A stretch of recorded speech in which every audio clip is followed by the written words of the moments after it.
오늘 본문에 보면 모세의 이야기죠. 하나님은 시대마다 사람을 쓰는데 많은 사람을 쓰지 않으십니다. 한 사람의 관심이 있어요. 그 관심이 오늘 예배드리는 여러분에게 있기를 주님으로 축원합니다. 창세기 1장 1절에 보죠. 태초에 하나님이 천지를 창조하시니라. 한 사람에게 관심이 있었어요. 아담이라는 한 사람. 창조하실 때 하나님은 질서를 창조하셨어요. 창세기 1장 2절에 보면 질서가 없었어요. 혼돈했어요. 그때 하나님 말씀으로 질서를 창조했어요. 첫째 날 말씀으로 질서를 세우셨어요. 여섯째 날까지. 이게 창조예요. 무에서 유를 창조한 것보다 중요한 건 질서를 창조했다는 거예요. 질서를 누구를 통해서? 아담 한 사람을 통해서. 그러나 아담이 타락으로 이 질서가 깨졌어요. 그래서 죄가 뭐냐? 여러분이 질서를 깨는 게 죄예요. 어려우면 행동으로 여러분이 무슨 문제를 만들어서 죄가 아니라 여러분이 하나님이 세우신 질서, 말씀의 질서를 깨면 하나님 보시기에 그게 죄라는 거예요. 하나님은 사람을 통해서 그 죄를, 질서를 회복하길 원하세요. 이 질서가 회복하려면 다른 방법이 없습니다. 여러분에게 은혜가 임하면 질서는 회복됩니다. 교회가 질서가 없습니까? 여러분에게 은혜가 임하면 교회의 질서는 회복되는 것입니다. 그래서 여러분의 은혜의 삶을 살아야 돼요. 그래서 하나님은 시대마다 사람을 쓰는데 아담의 타락의 문제로 또 한 사람을 쓰세요. 창세기 6장 5절 6절에 보면 이 땅에 뭐예요? 죄가 가득했어요. 항상 악한 일만 해요. 하나님이 창조하신 그 인간을 보며 한탄했어요. 근심했어요. 그래서 누구에게 관심? 한 사람, 노아에게 관심을 가졌어요. 창세기 6장 8절에 보면 노아는 하나님의 은혜를 입었더라. 이 본문의 핵심이 뭐예요? 하나님의 눈이 노아를 봤는데 기뻐할 만한 게 노아에게 있었다는 거예요. 그게 노아가 은혜를 입는 조건이었어요. 다른 조건이 없었어요. 여러분이 오늘 이 시대에 쓰임받고 싶으세요? 하나님의 눈이 여러분이 향하고 있을 때 하나님이 기뻐할 만한 것이 여러분에게 있어야 한다는 거예요. 그럼 이 시대에 여러분을 쓰시는 거예요. 노아를 통해서 물을 심판하시고 하나님은 새 계획을 세우셨어요. 은혜를 베풀어 주셨어요. 근데 인간은 은혜를 잃어버리고 창세기 11장 가면 하나님을 잃어버리고 신본주의가 아니라 인본주의로 가게 된 거예요. 하늘에 대하겠잖아요. 우리가 하늘까지 올라가 보자. 우리 이름을 내고 여러분의 이름을 내는 것이 아니라 하나님의 이름을 내고 하나님의 영광을 돌려야 하는 게 우리의 삶인데 자기의 이름을 내자는 거예요. 내 영광을 드러내는 거예요. 하나님 그들을 심판하시잖아요. 언어를 혼잡하게 하시고. 그러자 다시 한 사람에게 관심이 있어요. 누구예요? 12장의 아브람. 하나님은 아브람을 부르시고 아브람에게 약속하셨어요. 민족의 뭐예요? 모든 일 복의 근원이 되게 하겠다고. 하늘의 별처럼 바다의 모래처럼 내 자손을 창대케 하겠다고. 그 창세기 15장 마지막에 가면 아브라함과 언약을 세우게 됩니다. 그 언약의 효력은 저와 여러분에게 오늘도 연결되어 내려오고 있습니다. 아브라함을 통해 약속하시고 약속한 대로 애굽에 내려가 400년 동안 종살이하고 큰 민족을 이루고 하나님이 또 언약을 기억하세요.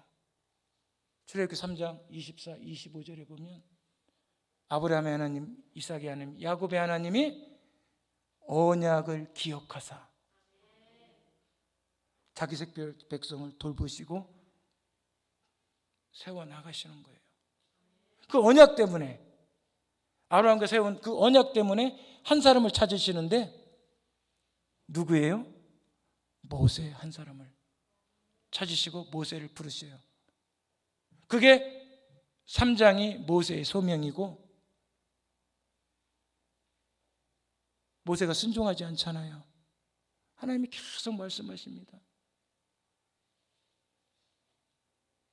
3장 7절 8절에 보면 하나님 뭐라고 말씀하세요? 내 백성의 고통을 내가 봤다는 거야. 애굽의 그 감독자들 때문에 너희가 부르짖는 걸 내가 들었다는 거야. 너희의 근심을 내가 알고 있다는 거야. 여러분의 고통이 무엇입니까? 고통이 있습니까? 여러분 무엇을 부르짖고 있습니까? 어떤 근심을 가지고 있습니까? 주님은 여러분을 보고 계시고요, 여러분의 신음소리까지 듣고 계시고 모든 형편을 알고 계세요. 그 하나님이 어떤 하나님이에요? 이 땅에 내려오셨어요.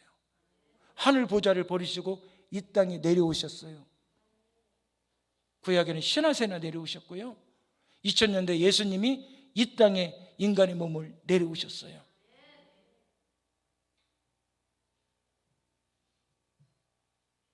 보고 듣고 알고 하신 그분이 내려오셔서, 왜 내려와요? 목적은 여러분을 구원하기 위해서, 여러분을 건져내기 위해서, 건져내서 여러분을 인도해 가시는 하나님. 어디까지? 천국까지. 구약에는 가나안이에요. 가나안은 천국의 예표입니다. 그래도 모세는 가려고 하지 않아요. 내가 누구기에, 내가 뭐라고 합니까? 버팁니다. 이게 바로 우리의 모습 아닌가요? 여러분이 모습이 아닌데 돌아볼 수 있기 바랍니다. 그런 과정을 통해서 오늘 4장이 나옵니다. 모세야, 모세야, 내 손에 든 게 무엇이냐? 지팡이입니다. 오늘 여러분에게 주님이 묻습니다. 오늘 예배의 자리에 오신 여러분에게 주님이 질문합니다. 여러분의 손에 쥔 게 무엇이냐고. 여러분 무엇을 쥐고 있습니까? 세상에 물질을 쥐고 있습니까? 세상에 명예를 쥐고 있습니까?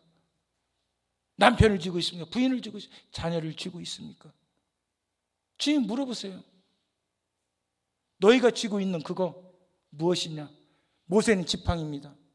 모세의 지팡이는 모세가 철저하게 의지할 수밖에 없는 도구예요. 구약의 지팡이는 지파의 문제, 지파의 뜻도 있습니다. 족속의 문제도 있습니다. 그러나 모세에게는 의지하는 거예요. 광야에서 사나운 짐승을 물리치는 거예요. 양떼를 지키는 거예요. 힘들 때 의지하는 거예요. 이걸 모세하고는 뗄래야 뗄 수 없는 거예요. 놓지 못하는 거예요. 그것이 오늘 여러분에게도 있다는 거예요. 여러분의 생명보다 더 귀하게 여기고 내려놓지 못하는 오늘 주님은 뭐라고 하세요? 던지라는 거예요. 여러분 오늘 이 시간 여러분이 놓지 못한 것 던지시기 바랍니다. 던졌더니 뭐가 됐어요? 뱀이 됐어요. 근데 뱀이 보통 뱀이 아니잖아요. 모세는 광야에서 40년을 생활했어요. 전문가예요. 프로예요. 한 직종을 가고 살았어요. 그곳에서 프로의 전문가예요. 근데 뱀을 보고 모세가 어떻게 했어요? 피했어요. 모세가 피할 정도면 그 뱀은 어떤 뱀이에요? 물리면 죽는 뱀이에요.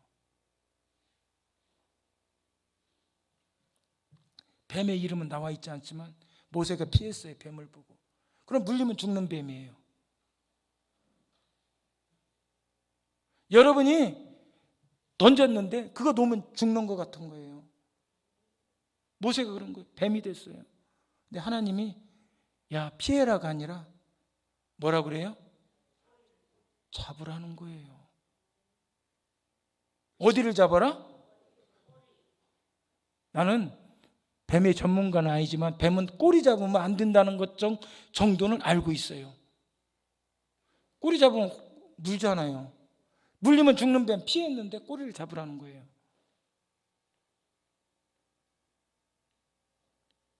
던질 수 있어요, 여러분. 내려놓을 수 있어요. 피할 수도 있어요. 우리가 믿음의 사람은 여기까지는 할 수 있어요. 근데 물리면 죽는 뱀 꼬리를 잡아라. 오늘 여러분 스스로가 자신에게 질문하고 대답하시기 바랍니다. 물리면 죽는 뱀의 꼬리를 잡을 수 있습니까? 때로는 하나님은 우리에게 뭘 요구했어요? 생명을 건 순종을 요구하세요. 네가 나를 믿는다고 하는데, 네가 나를 믿고 따른다고 하는데, 나를 믿고 부르짖는다고 하는데, 네가 나를 위해서 생명을 걸 수 있느냐? 꼬리를 잡으라는 거예요. 모대의 위대함이 여기서 나옵니다. 저 같으면 하나님 앞에 따질 거예요. 하나님, 뭐가 잘못된 거 아닙니까? 혹시 이렇게 되신 거 아니에요? 어떻게 꼬리를 잡아요? 뱀은 목과 머리를 잡아야 하는데. 아닙니다. 나 머리를 잡겠습니다. 꼬리 아닙니다. 우리 인간의 믿음이 그런다는 거예요. 근데 모세의 위대함은 뭐예요? 꼬리를 잡았어요. 이게 마지막 시대에 쓰는 사람의 순종의 모습이에요. 여러분이 순종한다고 하는데, 여러분 하나님 앞에 순종한다고 하는데 얼마나 순종해 보셨습니까? 목사님 말씀에 여러분 얼마나 순종해 보셨습니까? 저는 최근에 학생들에게 이 얘기를 합니다. 과거에 현대그룹 정주영 회장이 했던 말, 해보긴 했어? 우리 이 시대 우리 성도들에게 저는 맞는 말 같아요. 해보긴 했어? 해보도 않고 못 하는 거야. 이래서 못해, 저래서 못해. 그러잖아요. 거기에는 하나님의 역사가 없어요. 꼬리 잡으면 죽어요. 잡아봤어? 죽는지 사는지? 하나님 우리를 요구하세요. 네가 어디까지? 죽기까지 나한테 순종할 수 있느냐? 근데 모세는 어떻게 했어요? 잡았어요. 내가 내 생명보다 더 소중한 거, 나를 지켜주는 지팡이를 던졌다고. 여러분이 던지면 하나님 그걸 버리게 하지 않으세요. 그 버린 것이 여러분에게 축복으로 온다는 사실이에요. 오늘 본문이 그걸 우리에게 말씀해 주고 있어요. 하나님이 약속을 지키는 분이시잖아요. 언약을 기억하시는 분이잖아요. 거짓말 하시는 분이 아니잖아요. 잡았더니 뭐가 됐어요? 그러면 여러분 질문하겠습니다. 버릴 때 지팡이하고 잡았을 때 지팡이하고 같아요? 달라요? 어떻게 달라요? 금으로 변했나요? 어떻게 달라요? 지팡이의 형태는 안 나와요. 버릴 때 지팡이 형태, 잡을 때 지팡이. 성경은 똑같은 지팡이라는 거예요. 여러분이 버린 거 잡으면 똑같은 거예요.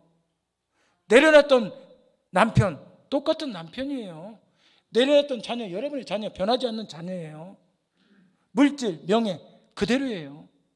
변하지 않았어요. 근데 뭐가 변해요? 성경은 변했다고 얘기합니다. 여러분이 목숨처럼 아끼는 걸 내려놓고 순종할 때 하나님은 바뀌시는 분이에요. 하나님 어떤 하나님이에요? 역전의 하나님이에요. 여러분 그 하나님을 신뢰하시기 바랍니다. 역전의 하나님이 아니라면 우리는 신앙생활에 의미가 없어요.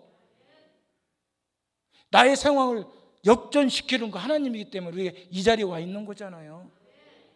여러분은 뭔가를 기대하고 왔잖아요. 우리 역전의 하나님, 그 하나님을 믿어보세요. 죽기까지 순종했어요. 생명을 담보로 하고 순종했더니 어떻게 돼요?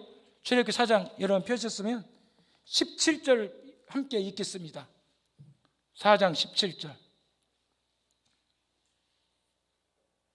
제가 읽겠습니다. 너는 이 지팡이를 손에 잡고 이것으로 이적을 행할지니라. 양치던 지팡이예요. 자기 보호하던 지팡이예요. 근데 생명을 걸고 순종했더니 어떤 지팡이가 됐어요? 이적을 행할 지팡이. 20절에 가면요, 우리가 확정을 해줍니다. 우리에게 이 지팡이를 어떤 지팡이인지 확정해줘요. 모세가 그의 아내와 아들들을 나귀에 태우고 애굽으로 돌아가는데 모세가 하나님의 지팡이를 손에 잡았더라. 아멘. 모세의 지팡이가 아니라 같은 지팡이인데 어떤 지팡이를 잡았어요? 하나님의 지팡이. 여러분, 하나님의 지팡이를 잡으세요. 남편을 붙잡지 마세요. 아내를 붙잡지 마세요. 자녀 붙잡지 마세요. 세상의 부귀영화 붙잡지 마세요. 하나님의 지팡이가 있으면 여러분의 인생은 끝난 거야. 그러잖아요. 강박한 바로 10가지 재앙으로 이 지팡이를 통해서 다 해결하시잖아요. 여러분의 문제 하나님의 지팡이를 쥐면 다 해결될 줄 믿습니다. 그게 진정한 믿음이에요. 기적을 원하세요? 순종하세요. 때로는 여러분의 생명을 요구하십니다. 순종하세요. 하나님이 여러분 생명 쉽게 안 가져가요. 순교 아무나 안 돼요. 걱정하지 마세요. 생명 더 걸어보세요. 그때 뭐가 일어난다? 기적이 일어난다. 모세의 지팡이가 기적이 일어났잖아요. 이적을 행할 지팡이, 하나님의 지팡이로 역전됐잖아요. 한번 따라해 보시기 바랍니다. 이걸로 마치려고 합니다. 손 다 한번 이렇게 해보세요. 하기 싫어도 하세요. 순종할 때 기적이 일어난다고 했잖아요. 믿음은 어떤 기능이에요, 여러분? 믿음의 기능이 뭐예요? 올라가는 기능이에요. 은혜는 뭐예요? 내려오는 기능이에요. 여러분, 은혜가 먼저 아닙니다. 구원의 은혜는 여러분이 먼저 받았지만 구원받은 백성은 항상 은혜가 먼저가 아니라 뭐가 먼저예요? 믿음. 믿음은 올라가고 은혜는 내려오고, 이때 뭐가 있느냐? 미라클, 기적이 일어나는 거예요. 나의 믿음을 올려주지 않으면서 맨날 은혜만 하나님이 역사하지 않아요. 여러분이 먼저 믿음을 올려드릴 때 하나님의 은혜는 내려올 것이고, 그때 기적의 역사가 일어납니다. 믿는 여러분이 될 수 있기 원합니다. 부족한 점 하나 말씀, 여러분이 불편한 게 있다면 지워주시고, 또 인간의 방법으로 전했다면 생각 가운데 지워주시기 바랍니다. 저희 학교를 위해서 기도해 주시고, 또 우리가 떨어져 있지만 기도로 교통했으면 좋겠습니다.